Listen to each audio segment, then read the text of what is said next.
Mira, es un poco, no sé, chistoso, creo yo, de hasta dónde llega el populismo por las campañas electorales. Su mismo gobierno, el gobierno del presidente Bukele, anuncia el incremento de la energía eléctrica. Ese mismo día que su mismo gobierno anuncia el incremento de la energía eléctrica, salen diciendo de que están subsidiando una parte, o sea, que era como el 16% lo que iba a subir, pero solo va a subir el 9%, porque lo demás lo vamos a subsidiar. Empieza la gente a presionar, a reclamar, a decir de todo, y de repente, ¡pum!, aparece la presa 3 de febrero. ¿Vea? Y diciendo de que ayer que apretó el botón para que el chorro cayera, en automático solo estaba cayendo el chorro y ¡pum!, ya la energía va a bajar.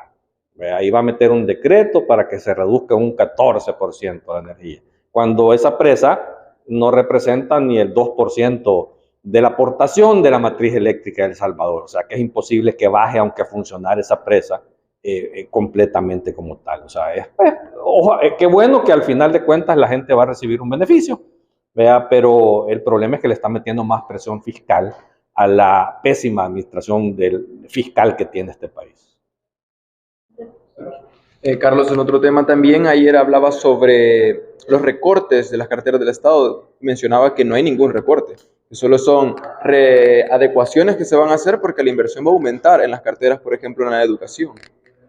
Mira, es que sigo diciendo cómo es de chistoso de hoy que estamos en campaña electoral, ¿vea? Porque presentan y le quitan presupuesto principalmente al Ministerio de Educación, le quitaron más de 60 millones de dólares, y el decreto que aprueban sus diputados en la Asamblea Legislativa dice que es para pagar obligaciones del Estado, y es bien claro cuáles son las obligaciones del Estado. O sea, si hubiera sido suficientemente transparente y el proyecto era para arreglar las escuelas, el decreto hubiera dicho que le estaban transfiriendo el dinero a la ADON o al Ministerio de Obras Públicas para arreglar las escuelas, pero eso nunca lo dijeron. Ahora que la presión pública ha reclamado, pues porque este gobierno funciona en base a presión pública, y que la gente está reclamando, pues ahora anuncian que es para reparar las escuelas y que principalmente lo están retomando de reorientaciones de préstamos también.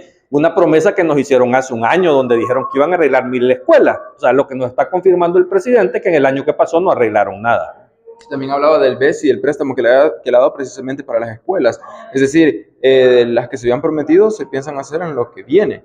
Por eso, pero hace un año el presidente en una declaración pública nos prometió que tenía el dinero para arreglar 1000 escuelas, hace un año. Ya pasó el año y no las arregló. Y ahora vuelve a decirnos lo mismo. ¿Qué hizo el dinero de ese préstamo? ¿Por qué no lo arregló en ese momento y lo ocupó en lo que quería arreglar? En 2020 habló también de la presa del Chaparral, ahora en la presa 3 de febrero, como la que se iba a terminar en un año y que era el símbolo de corrupción. Es correcto, y es cierto. O sea, para mí la presa del Chaparral, ahora 3 de febrero, es el símbolo de la corrupción de muchos gobiernos, no solo de los dos gobiernos del pasado. El presidente actual recibió la presa del Chaparral con el 84% de obra terminada. Él se tardó 4 años en terminar un 16% de esa obra, en donde gastó 400 millones de dólares o más. O sea, yo creo que es de revisar la capacidad o la eficiencia de este gobierno, y si tú lo ves en términos relativos, 400 millones para el 16% creo que es un exceso también. Anunció que antes del 24 se estaría inscribiendo su fórmula presidencial acá en el Tribunal Supremo Electoral. ¿Cree que los magistrados tienen atadas las manos para resolver a favor de él? Definitivamente. O sea, que aquí cuando hay decretos que dicen que los van a echar presos si obstaculizan una candidatura, lo van a hacer. O sea, y eso creo que es un simple trámite lo que va a suceder. Los magistrados de alguna manera ya han dicho que van a acatar las sentencias de la sala. Y eso va a suceder. O sea, el tema de la candidatura inconstitucional del presidente es un hecho que se va a consolidar antes del 26 de octubre.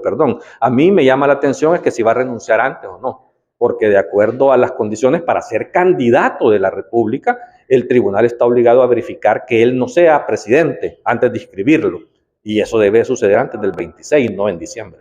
Y eso debería ser aprobado por la Asamblea Legislativa, no plenaria. El que el que pida permiso y designe a los que van a quedar en BCE, tendría que aprobarlo. Mire, es que esto puede suceder por varias vías. O sea, podría ser que un designado lo sustituya en caso de ausencia del presidente, pero no hay designados.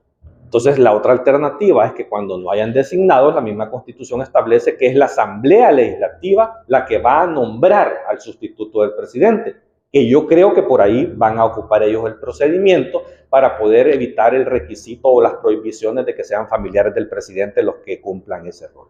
Entonces, en ese caso, antes de que se inscriba el presidente, tendría que pedir permiso. Debería de pedir permisos. Pero mira, si ya violaron la Constitución, no esperemos más.